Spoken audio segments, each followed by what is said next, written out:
using those emojis. Oh yeah. For some of our data would be good place to start. So we could build. Well, I mean, we basically training data, right? Yeah. suggestions. So I basically kind of wrote a script got a that few does suggestions. what the other, like what the paper just said. Yeah. So I have that done, and I ran it on like a sample set that sent me like last week Okay. or this week or Did it something. have any emoticons? Sorry? Did it have any emoticons? No, I don't think so. Okay. I think what, Yesterday, and then I trained it using the Stanford. Yeah.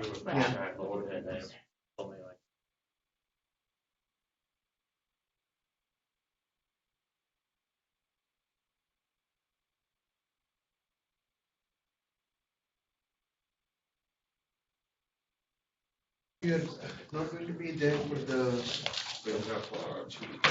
No, I mean, you're not going to be here for the spacer there today? Oh, I'll be here. Sure, I actually did my bio. Yeah, I got that. I sent that message, but I realized that.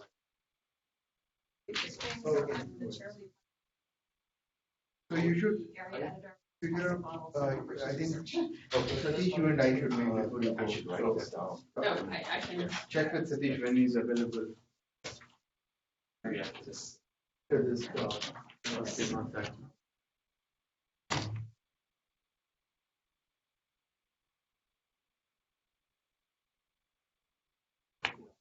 So you're having this key and copy and it's copy. Yeah, so this is, I mean, I love the recipe. Ruth is,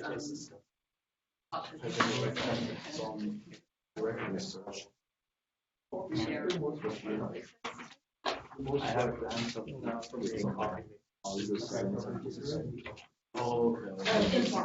I'm not here.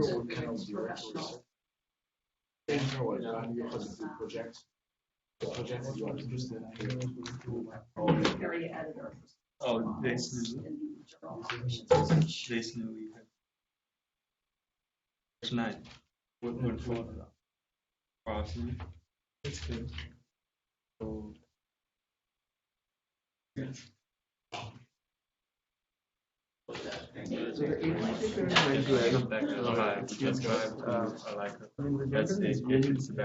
Keen on selling that.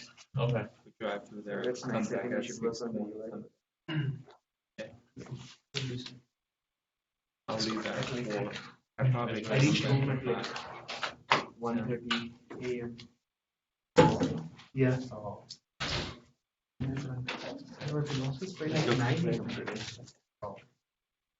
There's no traffic.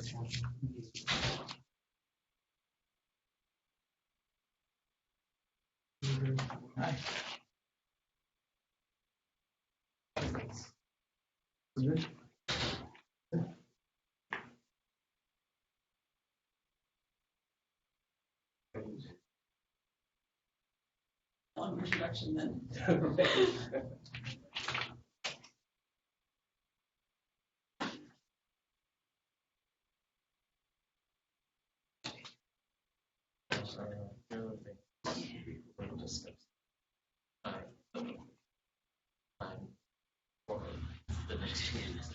Yeah.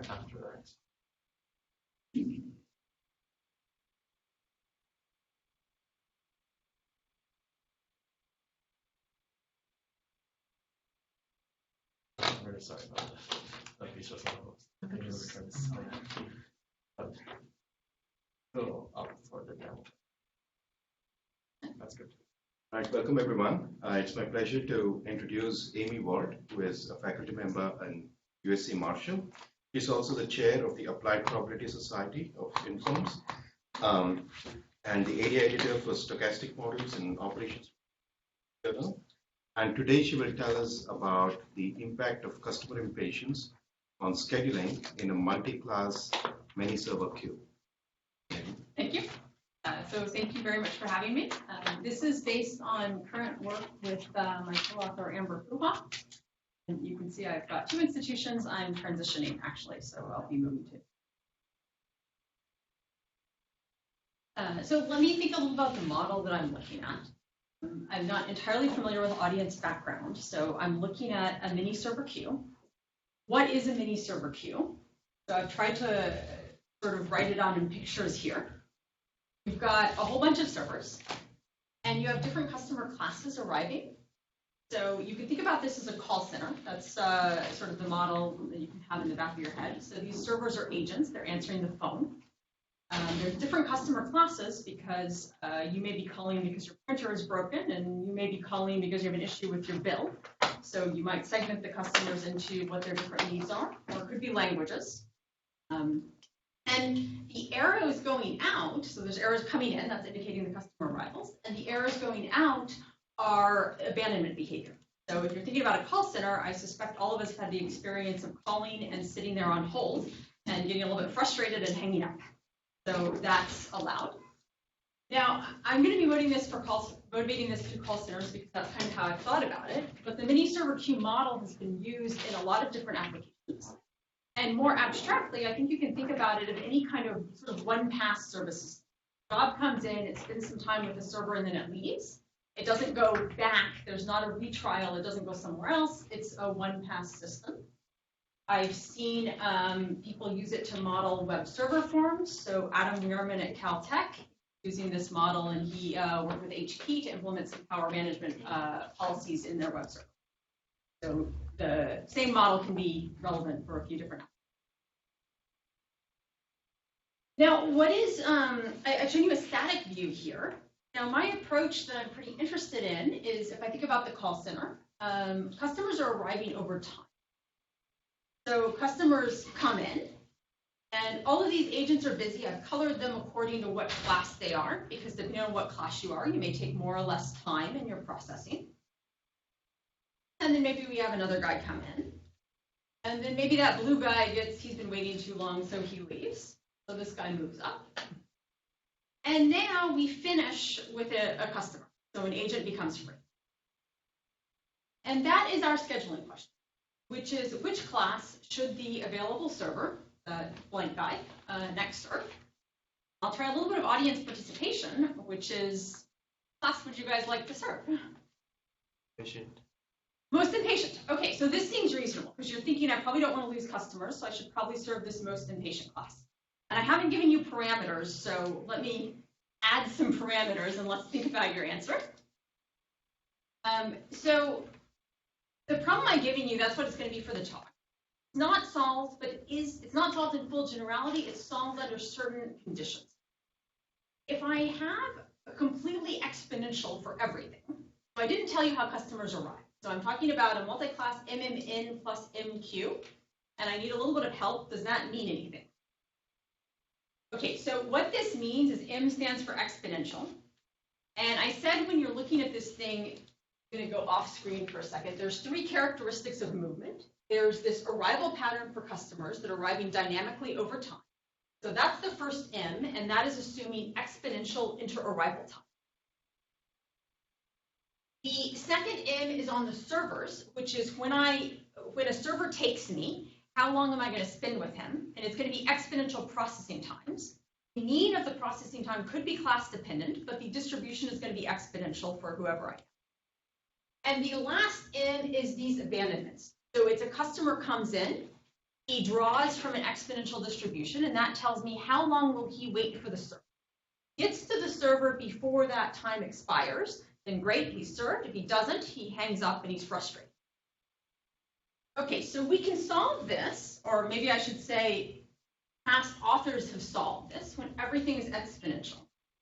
And it is the rule, the scheduling rule is C nu theta rule. And this is a result by Attar, Giat, and Shimkin, which is the C nu theta rule asymptotically minimizes long-run average cost in the overloaded regime. The C nu rule mean. Okay, so what is this? And I'm actually, the answer you gave is going to connect to this rule, but not immediately. This is a static priority rule in the sense that, okay, so I didn't explain my parameters. I need to explain my parameters. Lambda is the arrival rate. So the arrival rate at each class, lambda 1 is the rate at which customers of class 1 are arriving. So 1 over lambda would be the mean inter-arrival time. I've got variability from that exponential distribution, but on average, it's lambda 1 customers per unit time. U's are these service rates, so 1 over U is how long you would spend with this. Theta, as I mentioned, the abandonment parameter of the exponential. 1 over theta is the mean time to abandon for any. And C's are the holding costs. So right now, I just have holding costs, which is C1 is what it costs me to hold class 1. So a class 1 job per unit time is costing C1 per unit time. C2 for the blue, CJ for the pink. So you can think about it, maybe some of your customers are VIP customers. You want to make sure they don't wait long. You're going to give them priority. And this C mu theta, so C mu theta, I'm going to rank the classes according to their C mu theta. The class with the highest C mu theta, it's going to always have priority. And whenever a server becomes free, the rule I'm going to use to determine which class to serve next is the one with the highest C mu theta. If there's a customer in that class, great. If there's not a customer in that class, I go down to the second highest C mu theta, and I see if there's a customer in that class, and so on. So I ask if you've seen the C mu rule, because C mu is a rather classic scheduling rule when I don't have abandonment. So if I don't think of the customers as being wait time sensitive, I'm going to look at this well-studied C mu rule. And you can notice that my priority ranking, if all of these classes have the exact same abandonment rate, is exactly equivalent to the C mu rule. So I want to make a little bit of connection that says, okay, this is good. That's kind of a nice intuitive thing. And you can also see if all servers have the same service rate, that the ranking I'm proposing to you is just in order of the class. So your costliest class you're serving first and you go on down. That's kind of intuitive. Now I want to say one thing. So let's suppose for a second that all of the classes have the same C mu, and we'll observe that the priority ordering follows 1 over theta j.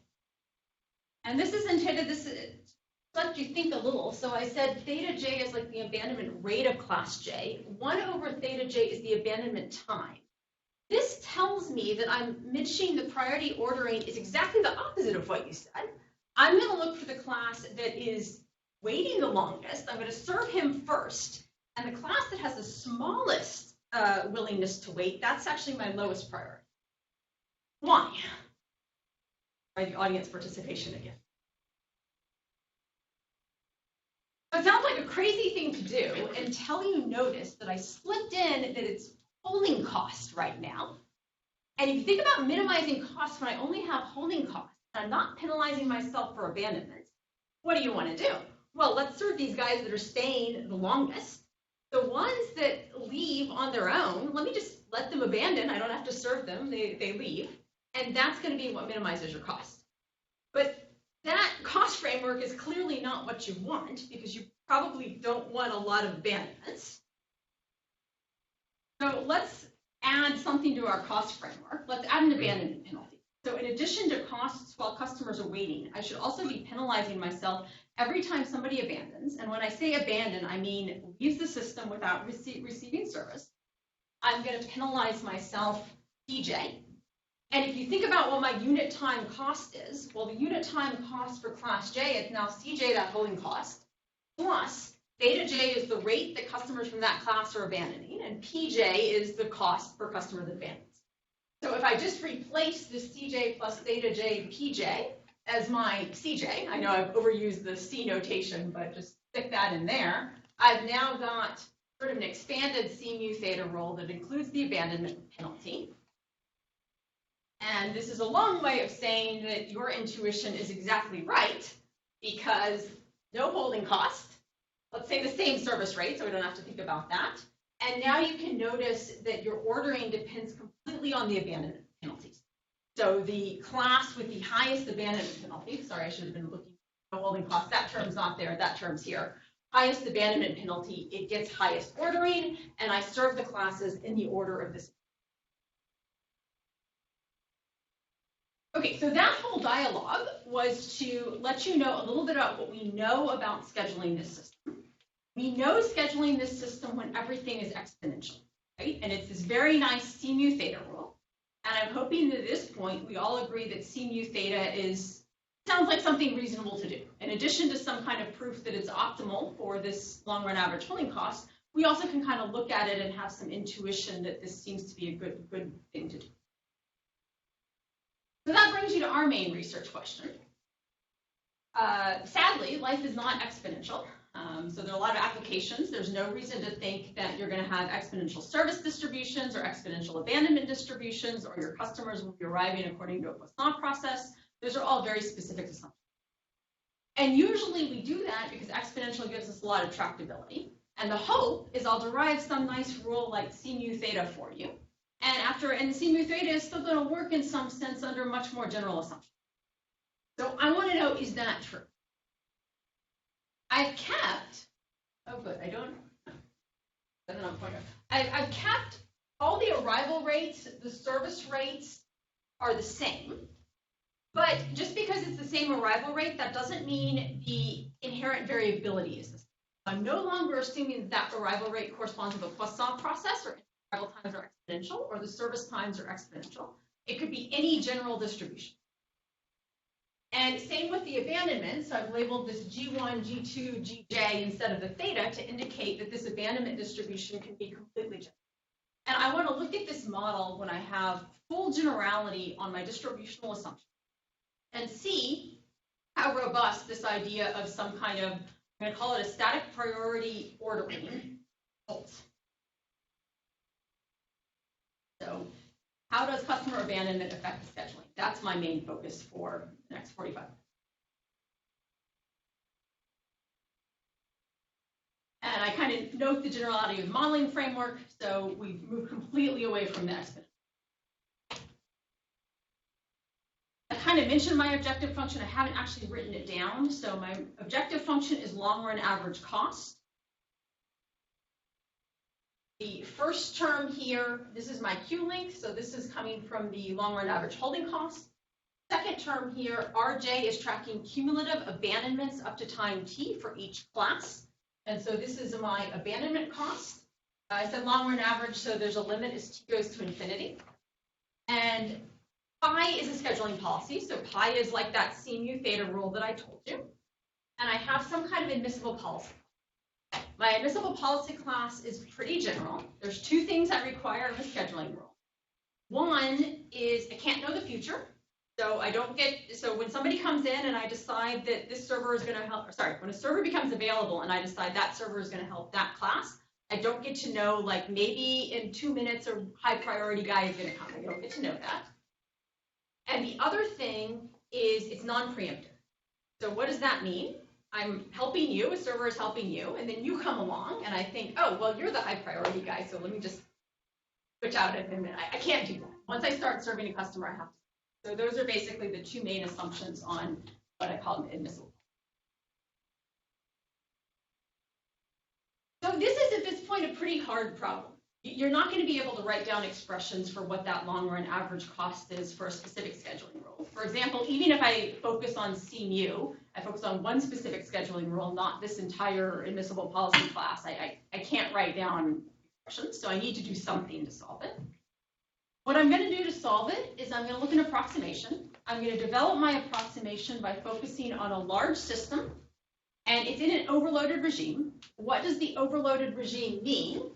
So first of all, large system, lambda inner large, I have a lot of servers. So think that I have 100 servers, and I've got hundreds of people arriving per hour. So if you think of a call center, you can imagine there's lots of agents, there's lots of calls arriving per hour. It's a pretty good regime for a call center. This guy, this is like the workload coming in. So if you go back to the exponential world, this loading factor being less than 1 is what's going to make sure you have a stationary distribution, if I didn't have abandonment. With abandonment, I always have a stationary distribution. So overloaded says that I don't have enough service capacity, so I'm going to get some people abandoning. And I'll say that that's relevant because that's probably, when you have a congested system, that's exactly when you care about your scheduling policy the most. Okay, so that's how I'm going to solve it. And in that regime, I'm going to develop a fluid model approximation for this.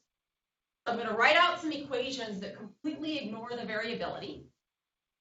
And that approximation is going to be valid for any admissible policy. Once I write out this fluid model approximation, it's not the trajectory of that fluid. So you should think about customers as just coming in as continuous over time, and they're continuous entities, and then I sort of part them into the different server, that I part them into their different services. So everything's kind of flowing continuously over time. And I'm going to look at what are invariant states or fixed points of this fluid model.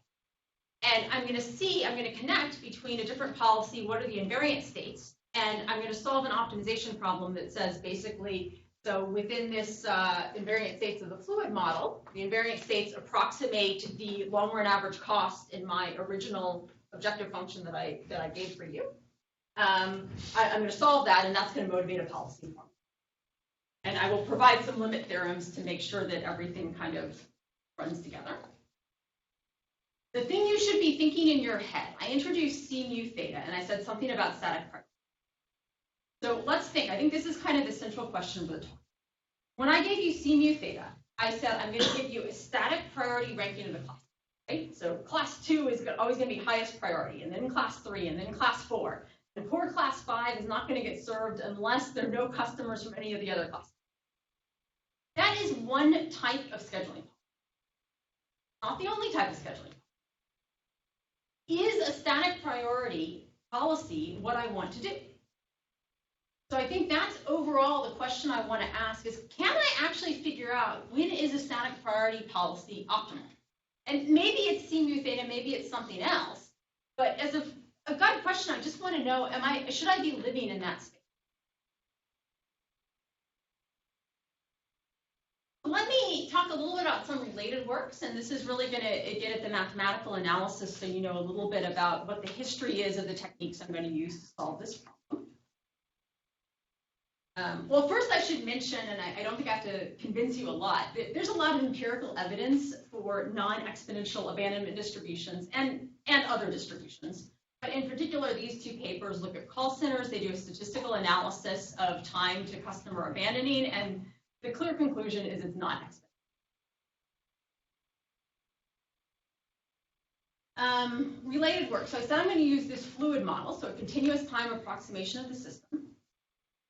For abandonments, it's relatively recent that people have understood how to deal with abandonments because the abandonments make the state space quite complicated. You have to keep track for every single customer, how long is he going to be in? And some of them go to the server, some of them don't. So it means that the customers coming out of the departure that have been served is not necessarily the same as all the customers that I saw go in. Like a new stuff.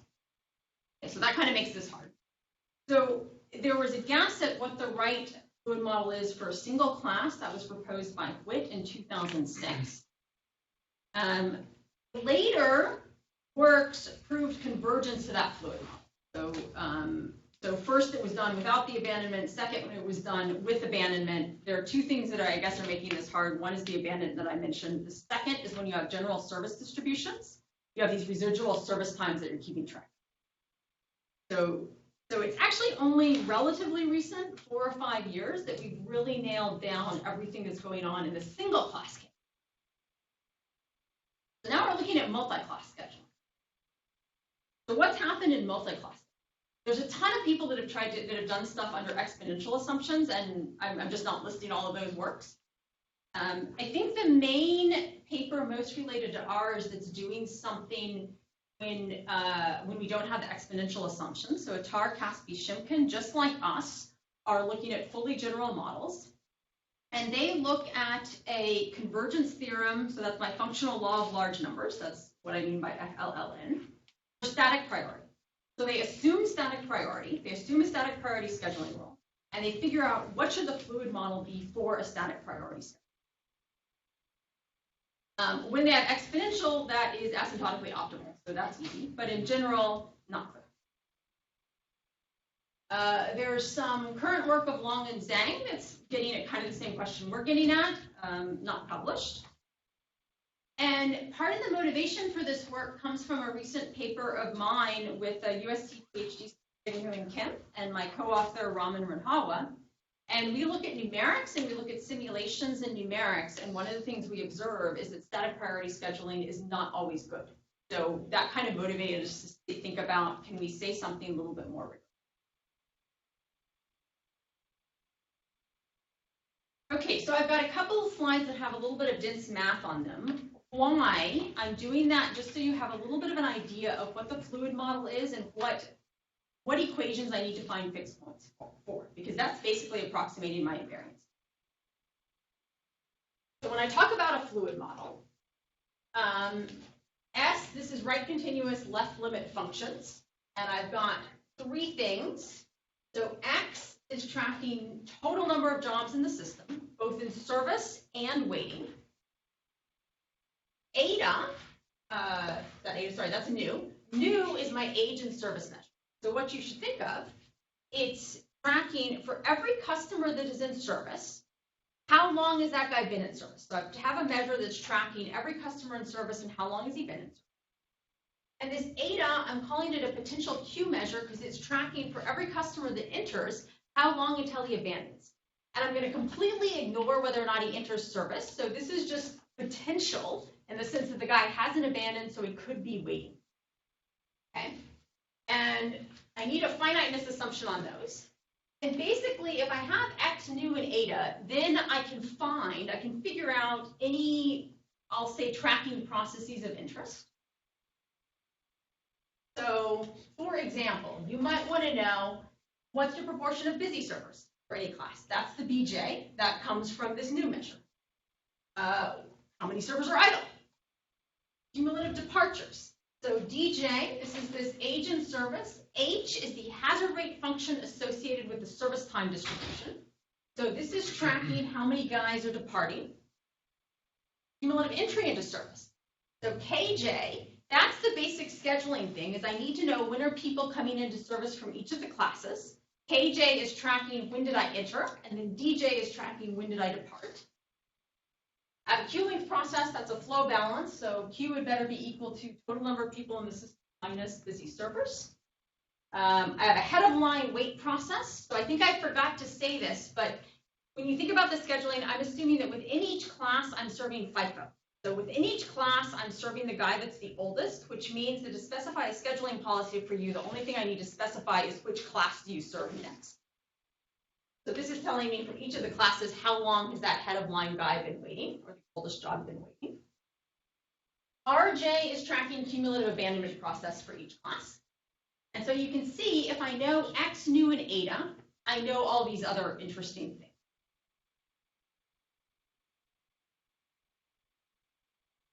So when I talk about a fluid model solution, I give you an arrival function. This is a vector valued process. So E is the arrival process for each of these J different classes as it evolves over time. I've gone into a fluid regime, so the arrival rate's it's a deterministic thing. It no longer has the stochastic variability. And I say X nu eta is a fluid model solution if the following holds. So the KJ has to be non-decreasing. So once somebody goes into service, they can't come back out. That's related to that non-preemptive assumption. This is like my flow balance. So total number of customers in the system has to equal any initial conditions, plus those guys that have come in, minus those guys that abandoned without receiving service, minus those guys that departed after receiving service. And then these two equations are showing you how my measure evolves. So this is an inner product, and this first term, if I look at the age and service, this is dealing with any initial conditions, how long are those guys staying? And the second term is dealing with as customers enter, remember KJ was customers that enter, how long are they going to stay? Similarly, for the potential Q process, this is dealing with, that should be an eta, that's a typo. This is dealing with the initial conditions, and this one is dealing with as customers enter, how long until they. Okay, so those are some nice equations. Why do I care about them? So this is the theorem that tells you why I care about them. It's a convergence theorem. It says that suppose these arrival rate functions converge to E. So E is my input into this fluid model. And you can think about this, En was controlled by arrival rate lambda. N is the number of servers. So my basic assumption is that your system is getting large, N is getting large, the number of servers is getting large, and the demand for those servers is getting large at the same time. So I'm going to assume that that thing converges to a continuous process. About EJ is, for example, being like lambda J times T. You don't have a time varying arrival process, that's what it's going to be. And under reasonably mild initial conditions, so I have to have some kind of convergence of my initial conditions. A sequence of fluid scale processes is tight. That means I should have some kind of limit point. And let's suppose that x nu eta is a distributional limit point of this. Now, I'm cheating a little bit here. I didn't give you the notation for all of my pre-limit processes, so I'm kind of sweeping that under the rug a little bit.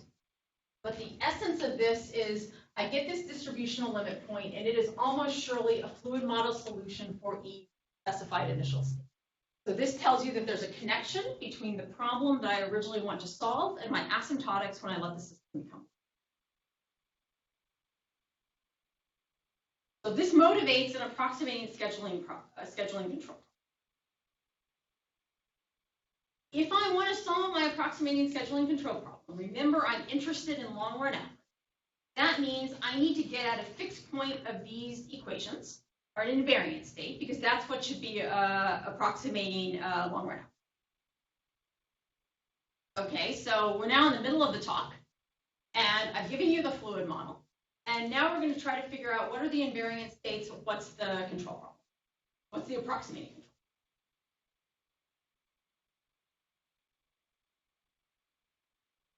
Okay, so fluid model invariant states. What this means is if I start in a particular state, it's constant for all time. We already said that arrival processes are just lambda j times t for each class. It's overloaded. I've already mentioned that, so I don't have quite enough capacity. 1 over theta j, I'm still going to use as my mean abandonment time, but notice that the distribution is not necessarily exponential. That is complementary CDF, so that's just giving me the mean. Bj is giving me a feasible server effort allocation. So let's think about this. Bj is telling me if I have all of these servers, 100% server effort, Bj is telling me how that effort is split between the different classes. So basically, there's no reason to use more than rho j, because Bj equals rho j means I'm going to be, that class is always going to be 0. I'm going to be serving all. Sum j equals 1 to j minus 1, Bj has to be less than or equal to 1. And this last class, Bj, is going to be the minimum of the workload coming in, whatever capacity is left over. So this just says that that class j can't have customers waiting when I have extra. Okay, so now the question is, what do these invariant states look like? So for each B, if I specify server effort allocation to each class to U, there exists an invariant state such that, okay, Bj is proportion of server effort devoted to class J, and what do we care about? We care about the connection between the Q, the number of customers in class J waiting, and the effort that I'm giving that class. That's the main connection. So let's look at this thing. So I specified it as some kind of closed form expression. That right there is your advantage of going to the fluid model. It's like there was no way in the prelim I was going to be able to do something. This is kind of nice. I haven't told you what Fj is yet.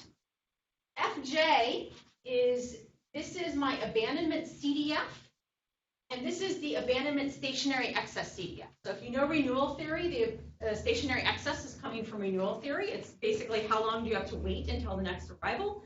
Don't know renewal theory, just think about, there's a very nice expression for this in terms of GA. So what do you want to observe? This is a definitely nonlinear relationship. And it's a pretty nice explicit relationship between effort allocation and how much customers in queue are going to be waiting. I haven't given you much intuition for why that's the expression, but I can give you intuition when it's an exponential. So let's at least for a second drop back to the exponential case and make sure that this formula I've given you isn't in Mars. Okay, so if I have an exponential abandonment distribution, you get to trust me. The students in the audience can do this as homework. Okay, I can't give homework for Friday night. Okay, so if I have an exponential abandonment distribution, this Fj is just the identity. So exponential abandonment distribution means that what I'm saying is my approximation for the queue length.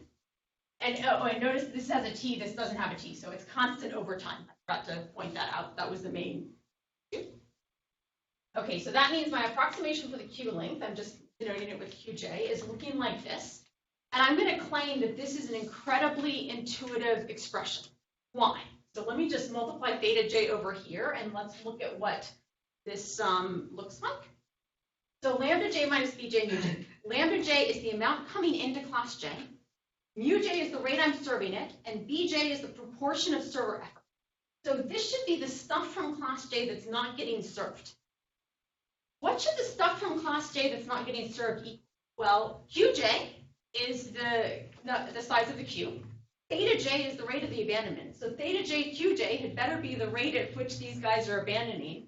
And so you can at least see that even though this guy's a little bit mysterious, when I break it down to an exponential distribution, this is kind of exactly what your intuition thinks should happen. Why does that equation fail when I don't have exponential? I don't have the memoryless property. So that's why it gets a little bit hard. Okay, so I'm now leaving you with two questions if you start thinking about my overall program. The first question is, I'm giving you, when I solve this problem, I'm telling you that proportion of server effort should be, I don't know, 5% to class 1, 15% to class 2, 30% to class 3. I am not telling you the exact scheduling rule to use to achieve that proportion. Any ideas intuitively what that should be? I will answer that question, but you can ruminate on that for 5 to 10 minutes. I claim that there's a rather easy solution. But clearly, if this is going to be helpful to you, I have to know how to go between these, which is, how do I think about B? It means in the long run, if I look at how the server effort is allocated, what is the proportion of time servers are working on jobs from class 1 versus class 2 versus class 3? That's what the solution to my fluid control problem is solving. The question 2 is, well, what is the approximating control problem and what is the solution?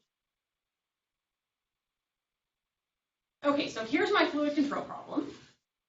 The first term is representing the holding cost from the queue. Second term is representing the abandonment cost. And I want to minimize over B in this feasible server allocation Bj. So it looks like a little bit of a messy problem. Not clear what that fj function is. And remember, what are we looking at? I motivated this question is what we really want to understand is, does static priority ranking help you here? So can I see that from this problem? Okay, solution, what is static priority? So it turns out I can say a little something. So if this abandonment distribution has a non-decreasing hazard rate, so IFR, increasing failure rate, what does that mean? It means class J customer comes in, the longer he waits, the more likely he is to abandon. Then fj function is concave, and my m star is going to be achieved by a feasible vertex. So what does that mean for us? That means that the solution motivates a static priority policy. Now, I can't guarantee for you that the ranking is going to be C mu theta. That's something we're still working on, is to understand, like, how can we go from the distribution to understanding exactly what that static priority ranking should be. But we do know that that's the space of policies you should be living in. So that's something. Second bit is if this abandonment distribution has non-increasing hazard rate, so it's a decreasing failure rate, meaning somebody waits, the longer they wait, the more likely they are to stay. Then this fj function is convex, and this m star could be attained in the interior. So it's not necessarily going to be static priority ranking. Okay, so is that going to happen? So I have a small little example just to convince you that I really do, that problem solves in the interior sometimes, and when it solves in the interior, static priority is just not going to happen for you. Actually, let me, just to make sure we're on the same page, let me say something about how is static priority going to work. So if you think about static priority, right, you have your top rank classes. Top rank classes will basically have nobody waiting. Until you get to one class, you've used up all your service capacity, and maybe you get to serve a little bit of that class, but maybe not all of it. So one class is going to be partly served. And then all the lower classes will just have stuff abandoning and nobody gets served. So static priority is ultimately going to kind of look like that. Whereas when I'm saying we're in the interior, what's going to happen is maybe there's several classes where you're keeping, like, you're serving them 50% of the customers. Okay, so here's my example. I just kind of set everything to 1. I sort of apologize to you. I have no abandonment penalty. I have holding costs. We already saw at the beginning that holding cost is a little bit spurious for the objective, but we'll go with it. The nice thing about this, I've got 2 classes, so B1 plus B2 has to equal 1, so I actually have a one-dimensional problem here. Patience densities, I'm going to let class 2 be exponential, and class 1 has this DFR density that is hyperexponential. So I can now solve for the minimizer, right? It's a 1D optimization problem. We can solve for the minimizer. This is what it looks like. And I have a graph of it, so let's just make sure we kind of understand what the graph is telling us. I'm plotting B1 of theta 1, so this is the portion of effort I'm giving to class 1 when the theta 2 is the rate of this class 2 exponential. So theta 2 is the rate of the class 2 exponential. That means its smallest abandonment time when theta 2 is large, because the mean is 1 over theta 2. So here, 1 over theta 2, smallest abandonment time, I'm giving full server allocation to class 1. Which is exactly what we saw happen with C mu theta, because I only have holding costs in this example. So I'm saying, okay, these guys abandon quickly. I'm just going to let them abandon, and this one I'm going to give full effort to. And then as the theta time, as the time to abandonment becomes smaller, I'm giving more and more server effort to class 1 until I give all the effort to class 2. So here in the middle, I've got this interior solution, and at each of these points, I have one point where I would either be giving full priority to class 2 or full priority to class 2. I realize the cost functions is not maybe exactly what you want because I have the p's being 0. However, the purpose of this example was simply to give you something where you had some intuition and you could see that this problem is not always going to solve where static priority is what you want.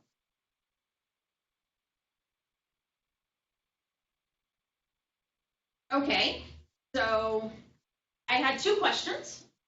Turn to the first question, and that is, we've solved this optimization problem. We've gotten to B star being the solution. What do I do to get there?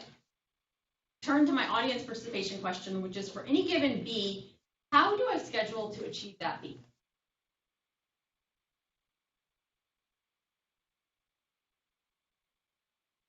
What if there are 2 classes, and every time I have an available server, I flip a coin with a particular weight? So I just do a coin flip. And I need to sort of have a relationship between the coin flip weights and the B's. Well, that would be one way to achieve such an interior point. And so that's exactly what I'm going to propose. Random buffer selection policy. Random buffer selection says at the moment of departure, the available server next serves class J with probability xj, and xj is specified by some probability distribution. So it's a coin flip. Now, if it lands on class J and there's nobody in class J, then what do? You can do several different things. I'm not really going to specify that. The most important thing, because we're dealing with first order effects, is this bit that you flip it, you get class J. It's an overloaded system. It's not that often. There's nobody going to. Oops. Okay, so that's how I'm going to do my scheduling. It's just this random policy. And there's some nice properties of this policy. So the first theorem is a weak convergence theorem. It says for a specified RBS policy, there is weak convergence to the unique fluid model solution. So it's now a unique solution because in addition to the equations, I've given you something that basically controls what the K is doing, what that entry into service process is doing. So there's some mild conditions. The mild conditions are consistent with the literature. They're pretty mild, except the only one that's a bit annoying is hazard rate associated with the patient's bounded. In my heart, I really don't believe that is the case. The reason it's there is to prove that the fluid solution is unique. It turns out that that's really helpful. Okay, but this tells you that I have a connection between RBS policy and the fluid model that I gave you. Now, if I need to know the connection between these coin flip probabilities and the server effort allocation. So convergence to fluid control problem solution. If B solves the fluid control problem solution, so that's the server effort allocation. then the RBS policy that sets, this is every time I do my coin flip, this is the probability I end on class J. So I'm giving you a specific relationship between the coin flip probabilities and the solution to your optimization problem. And that basically just depends on these B's and the service rates, has cost equal to M star on fluid scale. So what exactly does that mean? What you're looking at, you can't see my pointer. So what you're looking at here, this was my original objective function. And I'm saying I'm going to look at the value of that original objective function when I'm using this RBS scheduling. Okay? So long run average holding cost, long run average abandonment. That's why I'm letting the T go to infinity.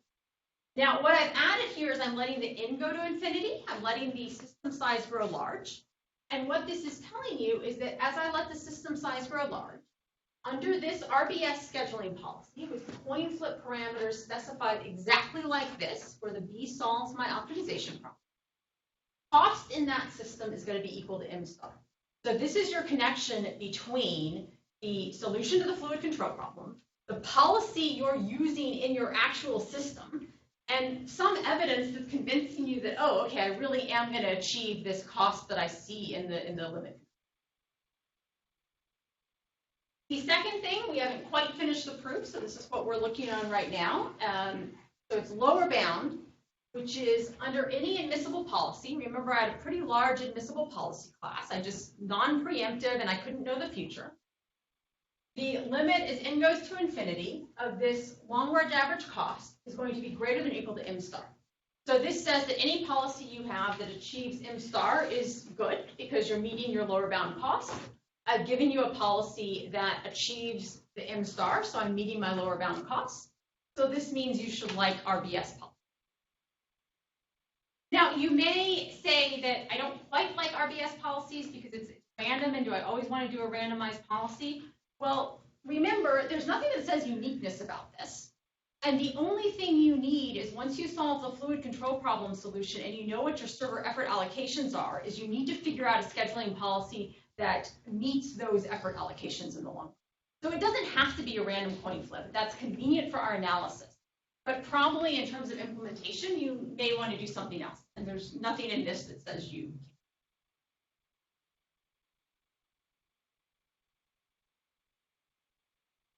Okay, so let's start getting to concluding remarks.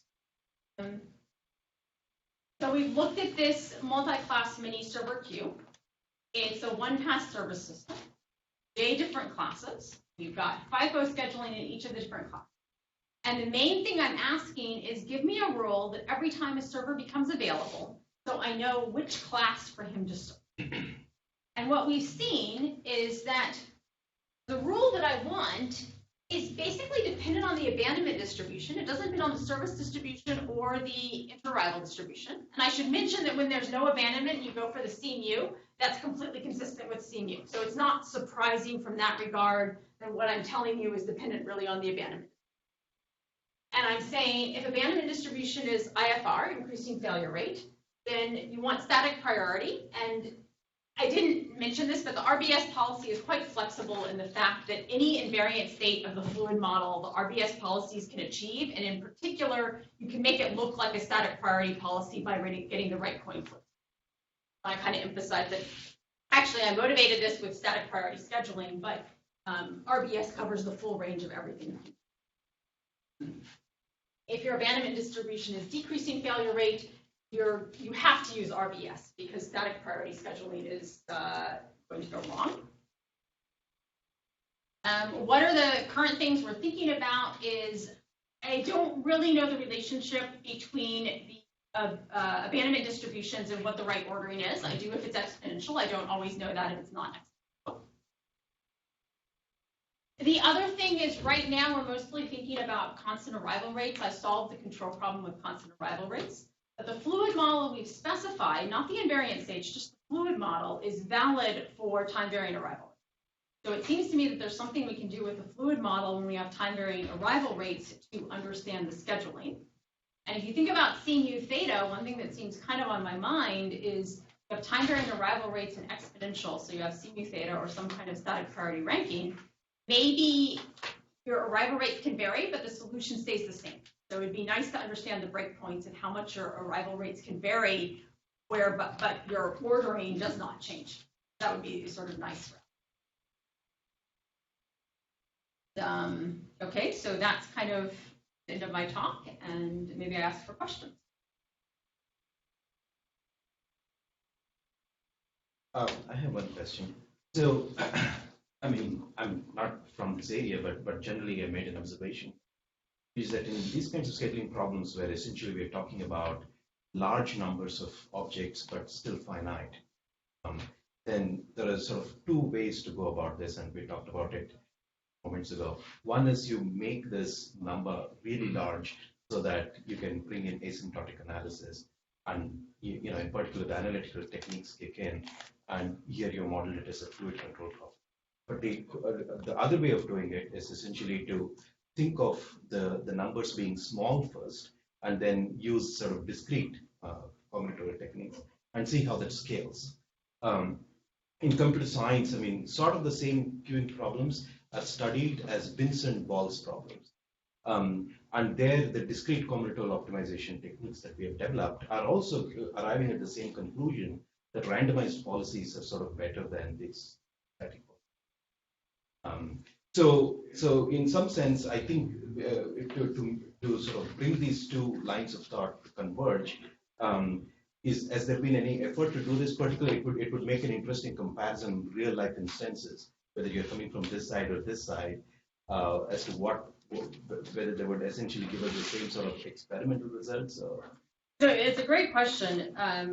One thought on that: when things are exponential, and I look at what the steady state distribution is, which is what's going to determine my long-run average holding costs, I can write that down. Essentially, I have some kind of multidimensional birth-death process type thing, and I can work with that. When I don't have exponential distributions, I can't write any expressions for what those long-run average costs are going to be. And so I have I can specify it as a Markov process. State descriptor is it's a measure valued process to make it Markov, so it's an infinite dimensional state descriptor. And that means in the prelimit, it's actually basically impossible to do what you're suggesting, because and the reason for that is nothing static. I'm trying to solve for what happens in the long run for this system, where I've got these arrivals coming out over time, and I've got to make the scheduling decisions dynamically. And that's what's making it hard to just use combinatorial techniques, is this this movement of the system over time, the process evolution equations.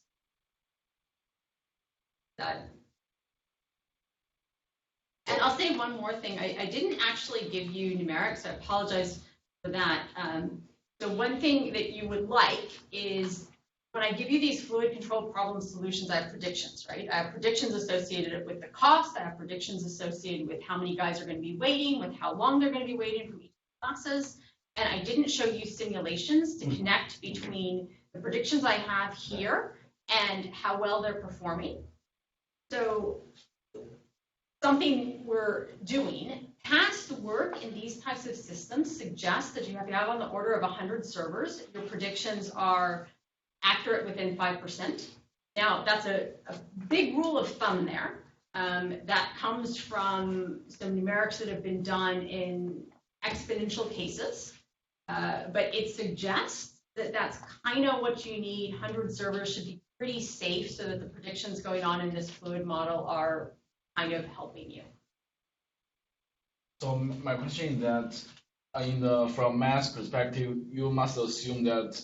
Sorry, from math perspective? Yes. So you must assume that some waiting time satisfy the Poisson or normal distribution, like lots of parameters, some specific satisfy some specific distribution. But what happens if the waiting list is not satisfied with the Poisson distribution or the distribution assumed? I'm very glad for your question, because this lets me highlight the real beauty in this. Is sorry, just for a second. Okay, so look at my fluid model solution. This fluid model is based on arrival rate service rate, and these measure valued processes, and ultimately, because I have these hazard rates, it involves sort of the entire abandonment distribution and entire service. But that could be, those hazard rates could be associated with any distribution, not necessarily exponential. Could be, I don't know, gamma, it could be anything that's continuous, so any continuous distribution.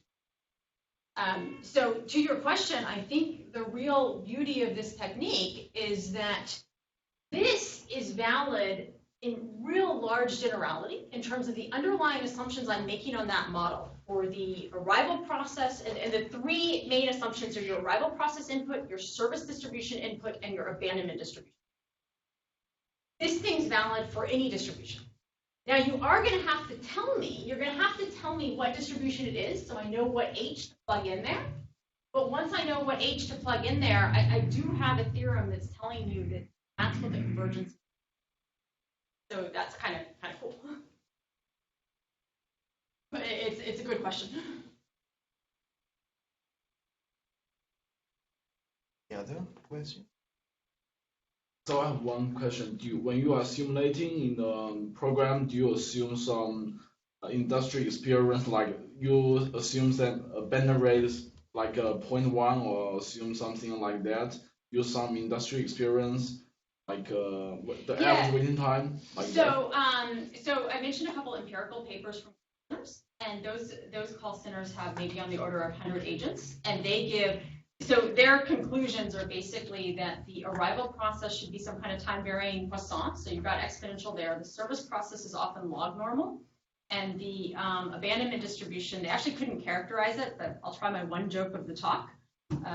It's definitely not exponential. It doesn't have the memoryless property. And what they saw was, you know, when you get those messages that are like, you minutes or something like this, and we'll serve you quickly. There's a spike in the abandonments. So they see this hazard rate for the abandonment distribution with spikes, and the spikes correspond to every time you get that annoying message that says, we're going to serve you really soon. And so, yes, so we could use those parameters and specifically put in that into this distribution and try to solve it and do the simulation. I'm misinterpreting this, but if the distribution is based on those spikes, would it not be continuous then? Would it just be more? Oh, I meant a continuous spike. An excellent question, but I'm thinking that the shape of the hazard rate function is drop it. It's like this, and by a spike I mean something like a continuous spike. My background is electrical engineering, so I was thinking this was delta function. No, I'm not thinking about like a direct delta function or something. I'm just thinking about a weird PDF or hazard rate that is a continuous thing, but could potentially increase very quickly in certain parts. Okay.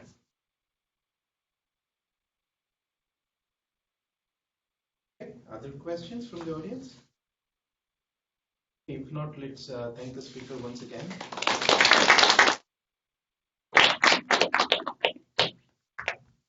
Thank you.